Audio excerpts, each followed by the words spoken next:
നമ്മുടെ വീട്ടിലൊക്കെ 3.5 വയസ്സായ കുട്ടികളൊക്കെ ഉണ്ടെങ്കിൽ നമ്മളെ മദ്രസയിൽ നടത്തുന്ന സമസ്ത കേരള ഇസ്ലാം മത വിദ്യാഭ്യാസ ബോർഡിലെ അതിന്റെ കീഴിലൊക്കെ നടത്തുന്ന സംവിധാനമാണ് അൽബിർ. ഈ അൽബിർ സംവിധാനത്തിൽ കുട്ടികളെ പഠിപ്പിച്ചെടുത്താൽ കുട്ടികളെ അൽബിറിലേക്ക് കുട്ടികളെ പിന്നെ മദ്രസയിൽ 2ലേക്ക് ചേർത്തണം.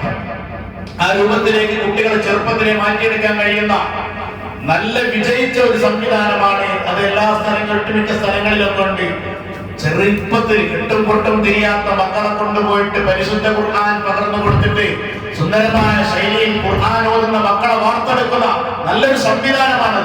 അതിനെ വളർത്തിക്കൊണ്ടുവരേണ്ട ബാധ്യത നമ്മുടെ പ്രദേശത്തൊക്കെ ഉണ്ടാകുമ്പോ ഈ നാട്ടുകാരായ ആളുകളാണ്. നമ്മളെ കുട്ടികളൊക്കെ റാണി പബ്ലിക് സ്കൂളിലും മറ്റും ചായന്മാരും ചേട്ടന്മാരും മറ്റുള്ളവരൊക്കെ നടത്തുന്ന സീക്രട്ടിലും മറ്റുള്ളവരൊക്കെ പറഞ്ഞിട്ട് നമ്മുടെ സംവിധാനത്തിൽ നമ്മൾ തന്നെ അസ്തമിപ്പിക്കുന്ന ഒരവസ്ഥ ഉണ്ടാവരുത്. അതുകൊണ്ട് എല്ലാവരും സഹകരിക്കുക.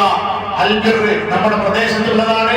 നമ്മുടെ വീട്ടിൽ 3-3.5 വയസ്സുള്ള കുട്ടികളുണ്ടെങ്കിൽ അവിടെ ചേർത്തിയിട്ട് അവിടെ നിന്ന് കുട്ടികൾ തുടങ്ങി പഠിക്കണം.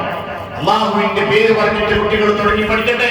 അള്ളാഹുവിന്റെ കലാപം പഠിച്ചിട്ട് നമ്മുടെ കുട്ടികൾ വളരട്ടെ. ആ ഒരു സംവിധാനം നാട്ടിലുണ്ടാകുമ്പോ അതിനെതിരെ നമ്മൾ പുറത്തിറക്കിയിട്ടുണ്ടെങ്കിൽ നമ്മൾ അള്ളാഹുവിനോട് സമാധാനം പറയേണ്ടി വരും. മക്കൾ പല കൊല്ലത്തിലാണ് വളർന്നു വരുന്നത്. ചെറുപ്പത്തിലേ നല്ലത് കൊടുക്കുക.